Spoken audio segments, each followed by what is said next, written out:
আমি পবিত্র কালাম থেকে একটি আয়াত আপনাদের সামনে তেলাওয়াত করেছি। আয়াতটি সূরা আম্বিয়ার ৩৪ নং আয়াত।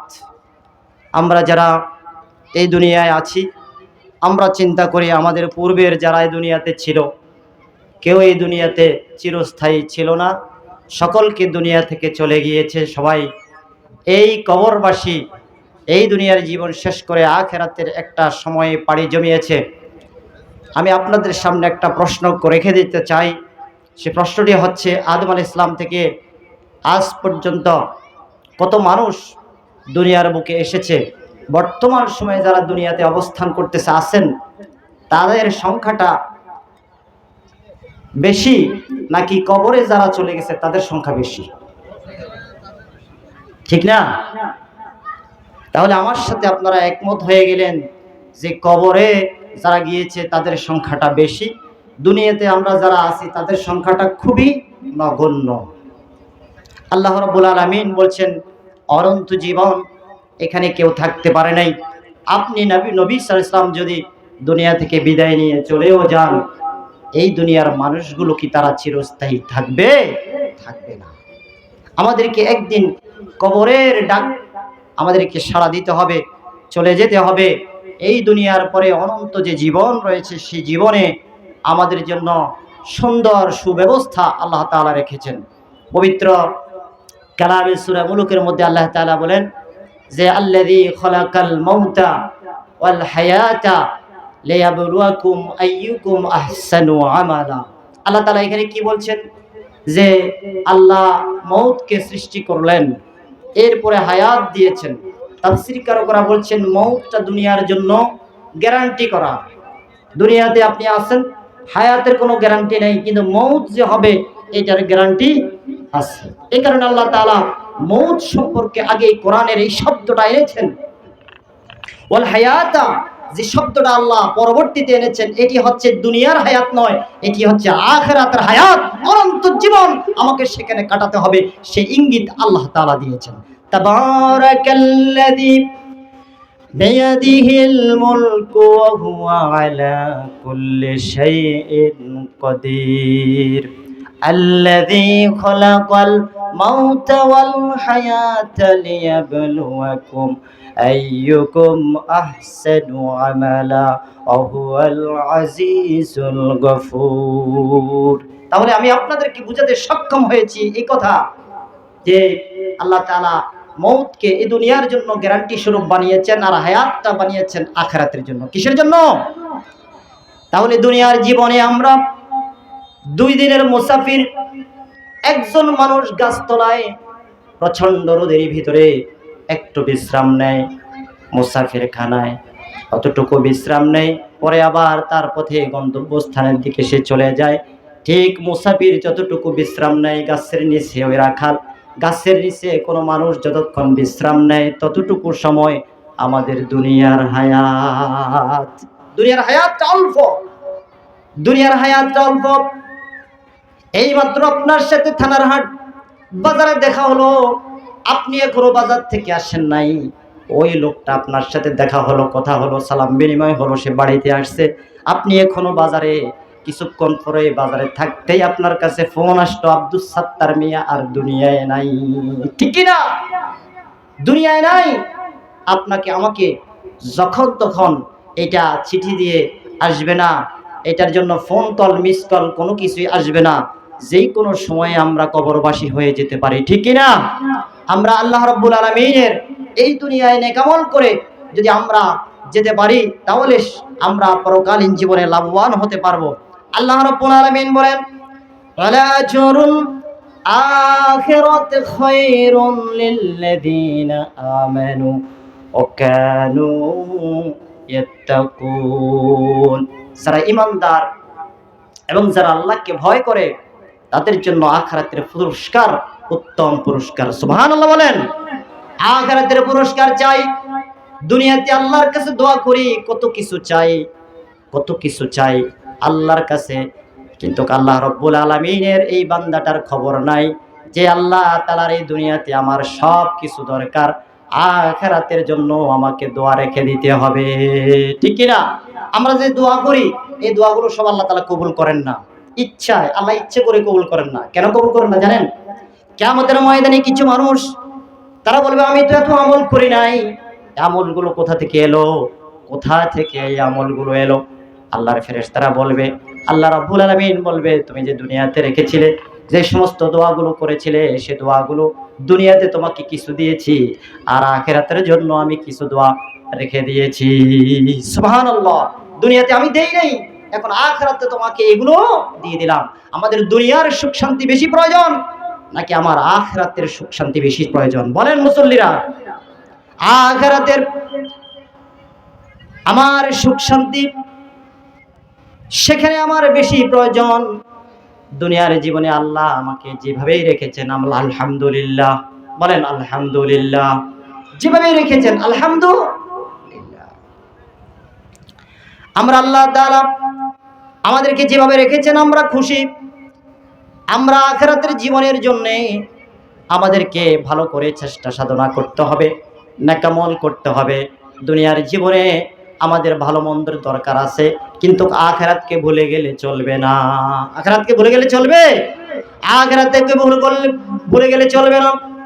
আমরা যারা দুনিয়াতে যারা আছি মুসলমান নামে, ইমানদার শুধু নামে, কিন্তু আমাদের আমলগুলো আখিরাত কেন্দ্রিক হয় না। দুনিয়ার সমস্ত কাজগুলো আমাদের দুনিয়াবি কাজে কর্মে, দুনিয়াবি প্রয়োজনে, দুনিয়ার জন্য আমরা করছি। আখিরাতের জন্য আমরা খুব কম চিন্তা করি, খুব কম। দুনিয়ার হায়াতটা একটি প্রদীপের শিখার মতো।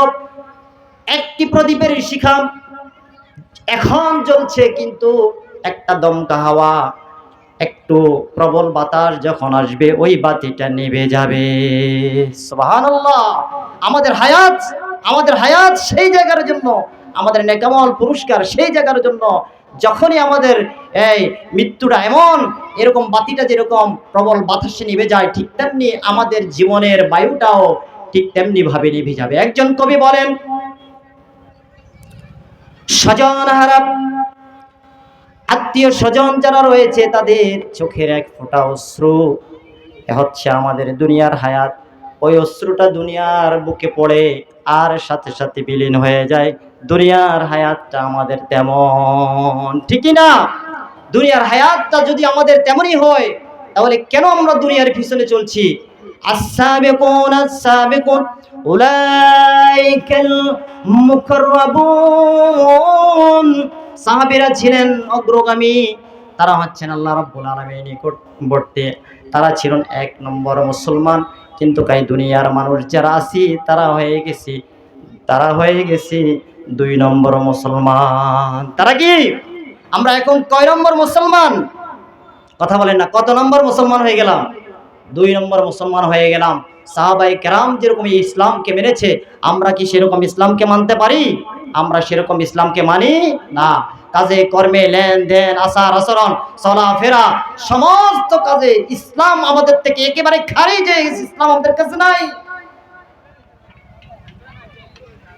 চায়ের দোকানে যখন বসি, অশ্লীল আলাপচারিতা অনেক সময় ব্যয় করে ফেলি, আমাদের সময় এখান দিয়ে চলে যায়, আমাদের কোনো খবর নাই। আছে কি? কথা বলেন ঠিক কিনা? অশ্লীলতার মধ্যে মানুষ থাকে কিনা? অশ্লীলতার মধ্যে মানুষ থাকে কিনা? ব্যবসা বাণিজ্য যারা করে ঠিক ব্যবসা বাণিজ্য করে কিনা? সুন্নত তরিকায় ব্যবসা বাণিজ্য ভালোভাবে করে না, ওজনে কম দেওয়ার চেষ্টা করে কিনা? কথা কানা? দোকানদার ওজনে কম দেওয়ার চেষ্টা করে, মজুদদারি করে, যেটা ইসলামে জায়েজ নাই। আর যারা দোকান থেকে কিনে তারাও একেবারে এক নম্বর বাটফার। এক দোকান থেকে বাকি করে, বাকি করার পর আর দোকানদারের সাথে দেখা করে না, ঠিক কিনা কথা কন? মসজিদে যাইয়া 5 টাকা 10 টাকা দিতে পারে না, কিন্তু গর্ব করে অহংকার করে বলে আমার ডেলি 2 প্যাকেট সিগারেট লাগে, ঠিক কিনা কথা কন? ঠিক নি? 2 প্যাকেট সিগারেট তার প্রতিদিন লাগে। আল্লাহর ঘর মসজিদের জন্য, মাদ্রাসার জন্য, গরিব দুঃখীর জন্য তাদের হাতে 5 টাকা 10 টাকা উঠে না। এমন মুসলমান হয়ে গেছি আমরা, গর্ব করে অহংকার করে বলি। আজকে যদি এই জায়গায় যদি নাট্যমঞ্চ হইতো, গানের অনুষ্ঠান, তো কাদের স্যার মানুষকে জায়গা দিতে পারতো? কথা ঠিক না? এবার বলেন সাহাবায়ে কেরাম কত নম্বর ছিলেন? আমরা কত নম্বর? কথা বলেন আমরা কত নম্বর? আমরা হয়ে গেলাম 2 নম্বর। এই 202 নম্বর মুসলমানিত্ব দিয়ে আমাদের আখিরাতের পথে পাড়ি জমানো সম্ভব হবে না। হবে? বিয়েটা পড়ালাম সুন্নাত তরিকায়, কিন্তু বাড়িতে গান বাজনার আড্ডা আয়োজন হয়েছে, নর্তকী এনেছে, শিল্পী এনেছে, আছে না নাই? ওই সময় কি মনে পড়ে না সুন্নত তরিকায় বিয়েটা হলো, সুন্নত তরিকায় বাকি কাজগুলোও সমাধান হবে? অনেক মুরব্বী আছেন, মনে কষ্ট নেবেন না, বাইরের বাড়িতে ছেলেপুলেরা অনুষ্ঠান করে, নাচ গান করে, আর তিনি চলে এসেছেন মসজিদে। ওনাকে বলা হয় আপনার বাড়িতে এত খুশির অনুষ্ঠান, আপনি কেন মসজিদে? তো পোলা পাইনে একটু একটু করে, আমার কাছে ভালো লাগে না, এবার আমি চলে আসছি। আমার কাছে ভালো লাগে না দেখি আমি কি চলে আসছি। আপনি দায়ুসের খাতায় নাম লেখালেন, দায়ুস কখনো জান্নাতে যাবে না। জান্নাতে যাবে না। আপনি যদি নামাজ পড়েন, আপনি যদি রোজা রাখেন, আপনার এই সমস্ত কাজ কোনো কাজে লাগবে না, কারণ আপনি নামাজ পড়তেছেন বেহেশতে যাওয়ার জন্য, আল্লাহকে খুশি করানোর জন্য। কিন্তু আপনার যে আওলাদগুলো বাড়িতে নাচ গানের মধ্যে আছে, সেগুলো আপনাকে টেনে জাহান্নামে নিয়ে যাবে। বাঁচতে পারবেন না। বাঁচার কোনো সুযোগ আছে? বাঁচার কোনো সুযোগ নাই। হিংসা, বিদ্বেষ, হানাহানি, মারামারি, ভাইয়ে ভাইয়ে সম্পর্ক নাই। সম্পর্ক পাড়াতো ভাইয়ের সাথে, খালাতো ভাইয়ের সাথে। হ্যাঁ, ঠিকই না? কথা বলেন। সবাই বন্ধু, সবাই আমাদের বন্ধু, সবার সাথে ভালো সম্পর্ক, কিন্তু আপন ভাই, রক্তের সম্পর্ক, রেহেম সম্পর্কে রাত আমার এই ভাইয়ের সাথে আমার কোনো সম্পর্ক নাই। ভাইয়ে ভাইয়ের শত্রুতা আছে না নাই? স্বামী স্ত্রীতে ঝগড়া আছে কিনা? এক সময় শুনতাম স্বামীরা স্ত্রীদেরকে তালাক দিত, এখন তালাক দেওয়ার দরকার হয় না, অল্পতেই স্ত্রীরা নিজেরাই স্বামীর থেকে তালাক নিয়ে নেয়। ঠিক কিনা? এখন স্ত্রীরা নিজেরাই ডিভোর্স নিয়ে নেয়। আপনি নিজে কষ্ট করে তালাক বলার কোনো দরকার হয়? স্বামীকে ভালো লাগে না, পরকিয়া করতে ভালো লাগে, তালাতো ভাইয়ের সাথে বিভিন্ন জনের সাথে সম্পর্ক আছে না নাই? তাহলে বলেন আমরা 1 নম্বর মুসলমান নাকি 2 নম্বর মুসলমান? স্বামী জানে না, স্বামী জানে না আপনার স্ত্রী সিদ্বীপ থেকে দ্বীপ থেকে, আশা থেকে, ব্রাক থেকে, বুড়ো থেকে আপনার স্বামীর অজান্তে আপনার স্ত্রীর লোন নেয় নাই কিনা? কথা বলেন। আর কথা কয় না, নেয় কিনা? সুদের কারবার আপনার ঘরে আছে কিনা? তাহলে আপনি কয় নম্বর মুসলমান? কথা বলেন। নামাজ পড়লে কি লাভ হবে যদি আপনি সুদী কারবারের সাথে যুক্ত থাকেন? আমার সাথে একমত কিনা? কথা বলেন। কথা বলেন, একমত কিনা? সুদী কারবার প্রত্যেকটা ঘরের ভিতরে এক একজন কয়েকটা কিস্তি নিয়ে থাকে, শেষে দেখা যায় বাড়ি ঘরের মধ্যে থাকতে পারে না, ওই কিস্তিওয়ালারা রাত 12টায় আপনার ঘরে তালা মারা, আপনার শেষ করে দেয়, শেষ করে দেয়। এই কাজগুলো আমাদের মুসলমানরা করে নাকি হিন্দুরা করে? কথা কন না। মুসলমানরা করে না? আমার সামনে ভাইয়েরা, একজন হিন্দু, একজন মুসলমানের হিন্দুর দোকানে, একজন হিন্দুর দোকানে গেছে ভিক্ষা করতে। আমার নিজের জীবনে একবার দেখেছিলাম। তখন ওই হিন্দু লোকটা বলতেছে, তুই আমার জাতি ভাই, কেন ভিক্ষা করিস? তুই আমার, কথা বলে না, তুই আমার, কথা বলেন, তুই আমার জাতি ভাই, কেন তুই ভিক্ষা করিস? একজন মুসলমান অভাবী যদি তার সামনে যায়, তখন বলে আমি এখনো যাত্রা করি নাই, একটু পরে আসেন।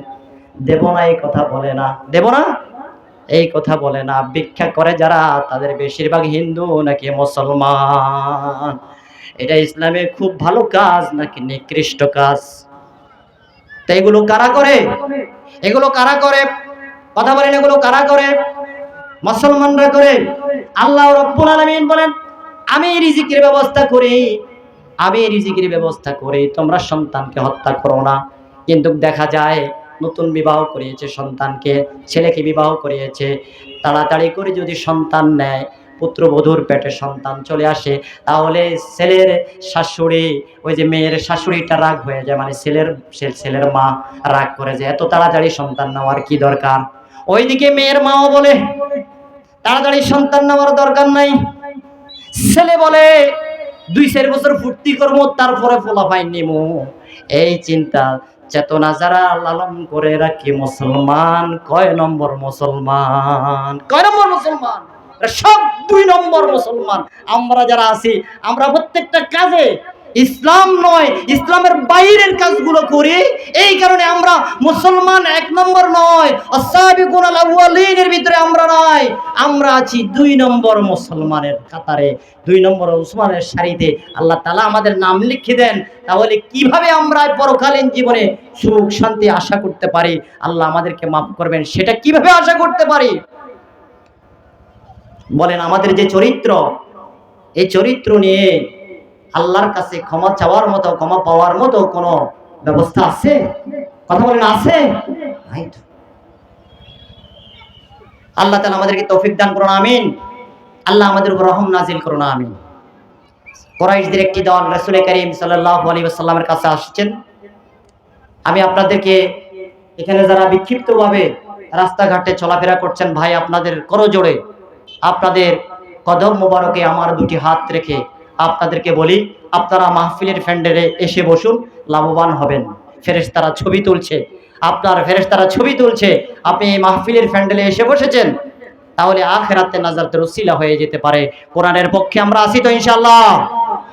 সামনে রমজান মাস, কিসের মাস? কোরআনের মাস। এই কোরআনের মাসে আমাদেরকে কোরআনের পক্ষে থাকতে হবে। কোরআনের বাইরে যাওয়ার কোনো সুযোগ আছে নাকি? কথা বলেন। কোরআন যতক্ষণ পড়বেন, কার সাথে কথা বলবেন? বলেন, কার সাথে? কার সাথে কথা বলবেন? আল্লাহর সাথে কথা বলবেন। যতক্ষণ কথা বলবেন ততক্ষণ ভালো লাগবে। আমার আল্লাহ জবাব দেয়, আপনি কথা বলতেছেন আল্লাহর সাথে, আল্লাহর সাথে আপনি কথা বলতেছেন। বলতেছিলাম ভাইরা, মায়েরা, শাশুড়িরা এমন অবস্থা, নতুন পুত্রবধূ বাড়িতে আসে, বাড়িতে আসার পরে বলে যে প্রতিদিন ঘুম থেকে উঠি ঘরটাকে একটু ঝাড়ু দিবা। কি দিবা? কথা কন, কি কন? ঘরটাকে কি দিবা? ঝাড়ু দিবা। আপনি তো আপনার পুত্রবধূকে এই কথা বলতে পারেন, সকালে ঘুম থেকে উঠেছে, ওযু কালাম বানাই আগে নামাজ পড়ো, নামাজ পড়ার পরে কোরআন তেলাওয়াত করো। আপনি এই কথা না বলে কেন বলেন ঘর সর্বপ্রথম ঘুম থেকে উঠে ঘর ঝাড়ু দিতে হবে? বলেন তো দেখি, ঘর ঝাড়ু দেওয়া বেশি দরকার নাকি কোরআন তেলাওয়াত বেশি দরকার? কোরআন তেলাওয়াতের কথা বলেন, কেন আপনি ঘর ঝাড়ু দেওয়ার কথা বলছেন? কুসংস্কার, শিরক আমাদের ভিতরে ঢুকে গেছে। দাঁতগুলো, আমাদের বাচ্চাদের দাঁত পড়ে যায়, আর আমরা তাদেরকে শিখিয়ে দিচ্ছি যা ইঁদুরের গর্তে নিয়ে দিয়ে যা। আর ইঁদুরকে বলে যে ইঁদুর মামা আমার মোটা দাঁতটা নিয়ে যা, আমার জন্য চিকন দাঁত দিয়ে দে। বলি কিনা? কথা বলেন, কথা বলেন, বলি কিনা? ছোটবেলায় আমরা শুনেছি এই যে মাথার ভিতরে জোড়া থাকে, জোড়া পুকুর, তখন বলতো জোড়া পুকুর যার মাথায় আছে সে নাকি 2 বিয়ে করবে। কয় বিয়ে করবে? 2 বিয়ে করবে। তা এখন বলেন তো দেখি, 2 বিয়ে ন 4 বিয়ে করলে অসুবিধা কি? মুসলমান তো মাসনা সুলাসা রুবা পর্যন্ত করতে পারে, ঠিক কি না? এটা কি ইসলাম সম্মত কথা না অন ইসলামিক কথা? জোড়া কলা খাইতে পারবে না, জোড়া কলা খাইলে নাকি জমজ পোলাপাইন হবে। কি বলে কিনা? জমজ পোলাপাইন হবে জোড়া কলা খাইলে। এরা কারা বলে? এগুলো মুসলমানরা বলে। আর অসুবিধা কি? এখন যা ডাক্তারি খরচ, একবার সিজার করাইতে 30-35 হাজার টাকা লাগে, তো জোড়া হইলে অসুবিধা কি? বুঝেন নাই মনে হয়। হাসপাতালে আপনার তো জোড়া সন্তান হইলেই লাভ। একটা হইলে 35,000, আবার আরেকটা হইলে 1 বছর পরে 35,000। তার চেয়ে 2টা যদি একসাথে হয়ে যায় অসুবিধা কি? আজকে থেকে জোড়া কলা খাবেন, কোনো সমস্যা নাই, ঠিক কিনা? কথা বলেন, রাজি আছে কিনা? জোড়া কলা খাবেন, কোনো অসুবিধা? ইসলামে কুসংস্কার, ইসলামে শিরক, আল্লাহর উপর ভরসা নাই, গাড়ির পিছনে জুতা লাগাই দেয়, কদু গাছের মধ্যে জুতা লাগাই দেয় কিনা? কথা কন। ভাই দেখলে তার নাকি নজরগুলো তার মুখের মধ্যে যাইয়া এই জুতার বাড়ি পড়বো, তো আর নজর লাগতো না। মুসলমান আল্লাহর উপর ভরসা করে না, ভরসা করে জুতার উপরে। আমরা কয় নম্বর মুসলমান? কতক্ষণ কয় নম্বর? আজকের মাহফিলে বলে গেলাম, যতক্ষণ পর্যন্ত আমরা 1 নম্বর মুসলমান হইতে পারবো না, ততক্ষণ পর্যন্ত আমাদের শনির দশা আমাদের কপাল থেকে যাবে। আমাদেরকে কয় নম্বর মুসলমান হতে হবে? আমাদেরকে 1 নম্বরের মুসলমান হইতে হবে।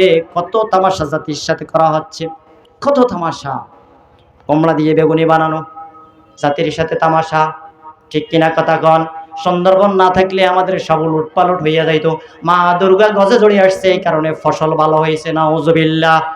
এই কথাগুলো কারা বলে? কথা বলেন, কারা বলে? এই কথাগুলো মুসলমান বলে। খেজুর নয়, বড়ই দিয়ে ইফতার করা মুসলমানরা বলে। মুসলমান নামের কলঙ্ক এরা। তুই বসে বসে আঙ্গুর খাবি, খেজুর খাবি, আর আমরা শুধু বড়ই দিয়ে ইফতার করতাম। এই জাতিকে এটা শিক্ষা দেশ। মুসলমান আমাদেরকে দিক নির্দেশনা দিচ্ছে। দেখছেন জাতির কত কলঙ্ক, তামাশা করতেছে আমাদের সাথে। এই তামাশা বন্ধ করতে হবে। আমাদেরকে সঠিক ইসলামের পথে আসতে হবে। আবার দরকার আছে না নাই? ভাইরা আমার, যত খারাপ কাজ করি না কেন, যত মন্দ কাজ করি না কেন, পরিশেষে আমাদেরকে আল্লাহর দিকে ফিরে আসতে হবে, তওবা করতে হবে। কি করতে হবে? কথা বলেন, কি করতে হবে? আমাদেরকে তওবা করতে হবে। রাসূল করিম সাল্লাল্লাহু আলাইহি ওয়াসাল্লামের কাছে কুরাইশদের একদল লোক আসলো। আসার পরে বলল, আপনাকে নবী হিসাবে মেনে নেব, কোরআনকে কোরআন হিসাবে মেনে নেব, আমাদেরকে আপনি আমাদের জন্য দোয়া করেন, সাফা পাহাড়কে যেন আল্লাহ রাব্বুল আলামিন সামনে পরিণত করে দেয়। অন্যান্য জাতির তারা যা চেয়েছে, তাদের নবী তা শুনেছে, তাদের জন্য তা সবকিছু করেছে, কিন্তু আপনি আমাদের জন্য দোয়া করেন, সাফা পাহাড়কে স্বর্ণে পরিণত করে দেবে। আল্লাহ রাসূল সাল্লাল্লাহু আলাইহি ওয়াসাল্লাম দোয়া করলেন। দোয়া করার সাথে সাথে হযরত জিবরাইল আমিন আসলেন। জিবরাইল আলাইহিস সালাতু ওয়াস সালাম এসে বললেন, ইয়া রাসূলুল্লাহ সাল্লাল্লাহু আলাইহি ওয়াসাল্লাম, আপনি যদি চান আল্লাহর কাছে সাফা পাহাড়কে স্বর্ণে পরিণত করে দেবেন আপনার আল্লাহ, কিন্তু যদি আপনি আল্লাহর কাছে অতটুকু আশা করেন, এই মানুষগুলোকে আল্লাহ তাআলা তাদের জন্য তওবার দরজা এবং রহমতের দরজা খুলে দেবে। যদি আপনি এটা চান, তাহলে এই সাফা পাহাড়কে স্বর্ণ পরিণত নয়, বরঞ্চ তাদের জন্য তওবার রাস্তা আল্লাহ তাআলা খুলে রাখবেন, রহমতের দুয়ার আল্লাহ রাব্বুল আলামিন তাদের জন্য খুলে রাখবেন। রাসূল করিম সাল্লাল্লাহু আলাইহি ওয়াসাল্লাম বলেন, স্বর্ণে পরিণত হোক সাফা পাহাড়, এটা আমি চাই না। আমি শুধু চাই তাদের জন্য তওবা এবং তাদের জন্য রহমত।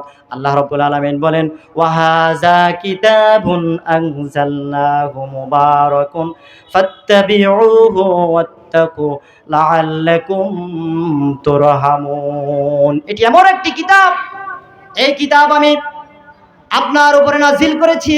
হে নবী, আপনার উপরে এই কিতাব নাজিল করেছি, বরকত স্বরূপ আপনার জন্য এই কিতাব নাজিল করেছি। আর যারা এই কিতাবের অনুসরণ করবে আর আল্লাহ রাব্বুল আলামিনকে ভয় করবে, তাদের উপরে আল্লাহ তাআলা রহমত নাজিল করবেন। কি নাজিল করবেন? রহমত নাজিল করবেন। একটা দিন পর আমাদের কাছে যেটি আসছে, সেটি কিসের দিন বলেন? রহমতের দিন কিনা? রহমতের দিন আমাদের কাছে আসতেছে। আল্লাহ রাব্বুল আলামিনের হাবিব সাল্লাল্লাহু আলাইহি ইসলাম একদিন বলেন, আদম আলাইহিস সালাম থেকে শুরু করে শেষ জামানা পর্যন্ত যত মানুষ, কিয়ামতের ময়দানে যত মানুষ উঠবে, সমস্ত মানুষদের মধ্য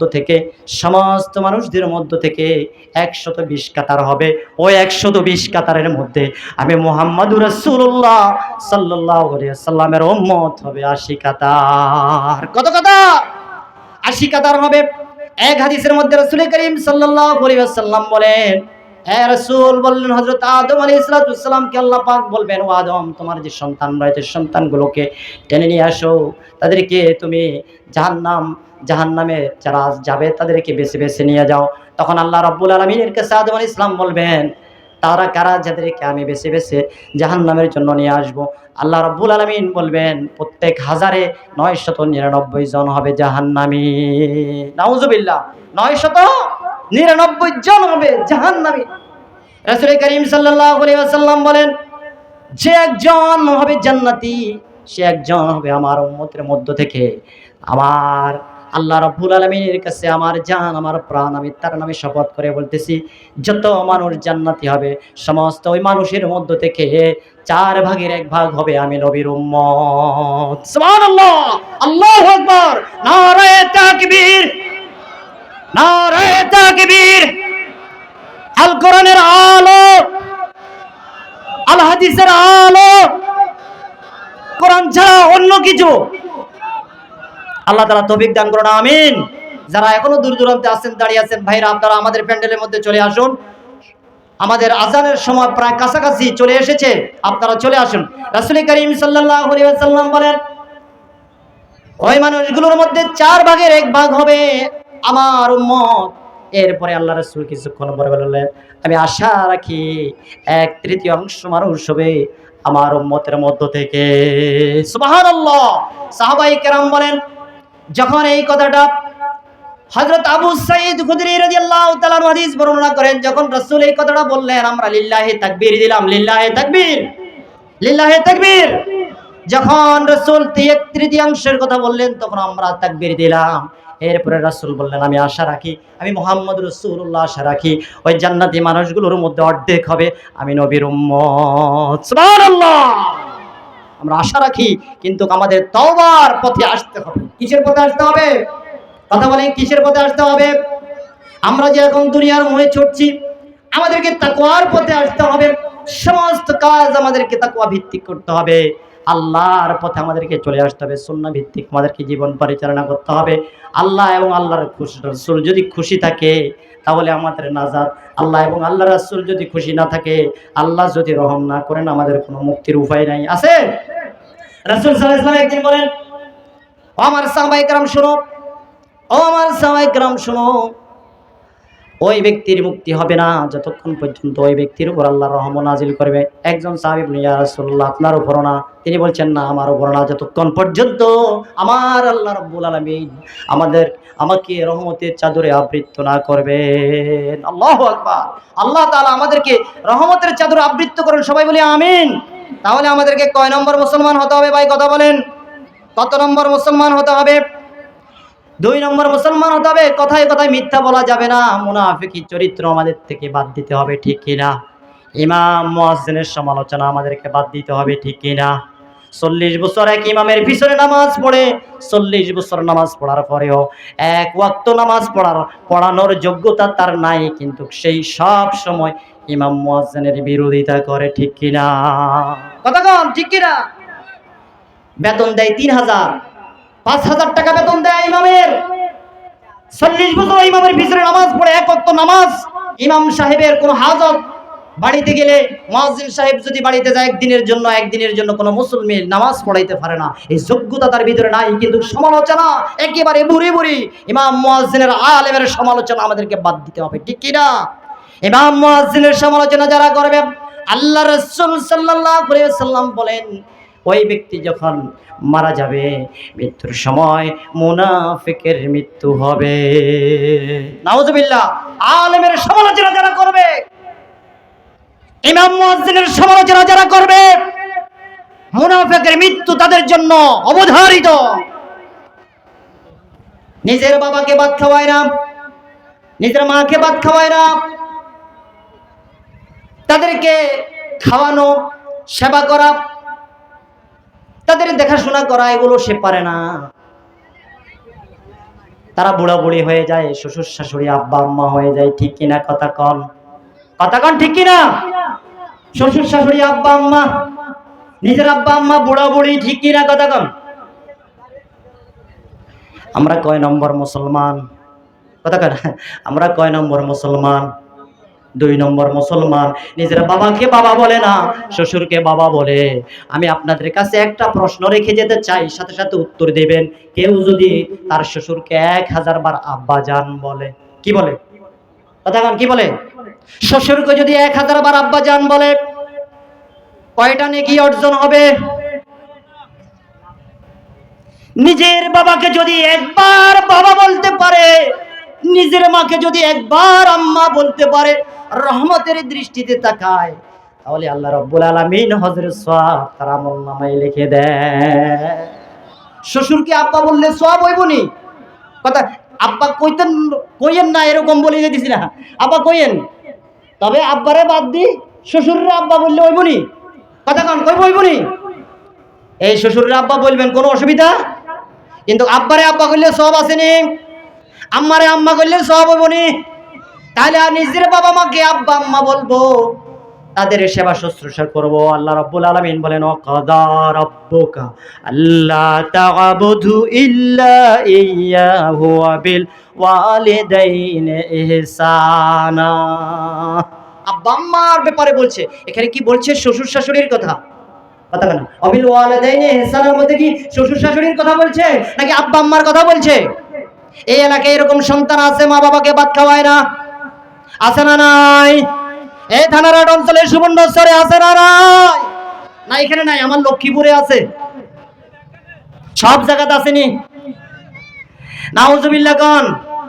ও দুনিয়ার সন্তানরা, তোমাদেরকে বলে যাচ্ছি, মা বাবা বড় নেয়ামত, মা বাবা বড় নেয়ামত। মা বাবা হচ্ছে রিদার রব্বি রিদাল ওয়ালিদি ওয়া সাকাতির রব্বি সাকাতিল ওয়ালিদি। মায়ের হক, মায়ের হক, মায়ের হক, তারপরে বাবার হক। মায়ের হক আদায় করো, বাবার হক আদায় করো। ওমা জান্নাতুকা ওয়া নারুকা, মা বাবা তোমার জান্নাত আর মা বাবা তোর জাহান্নাম। মায়ের পদতলে সন্তানের বেহেশত, ঠিক কিনা কথা কন? এখন আমাদের তো তৈরি হয়ে গেছে, কয় স্ত্রীর পায়ের তলে সন্তানের স্বামীর বেহেশত, স্ত্রীর পায়ের কথা, স্বামীর পায়ের তলে স্ত্রীর বেহেশত। আছে না নাই? আশেপাশে কথা আছে না নাই? অশ্লীলতা আমাদেরকে যুবকদেরকে শেখানো হচ্ছে কিনা কথা বলেন? যুবকদেরকে অশ্লীলতা শেখাচ্ছে। কয় মন চাইলে মন পাবে, দেহ চাইলে দেহ, সবই হবে অগোচরে, জানবে না কেহ।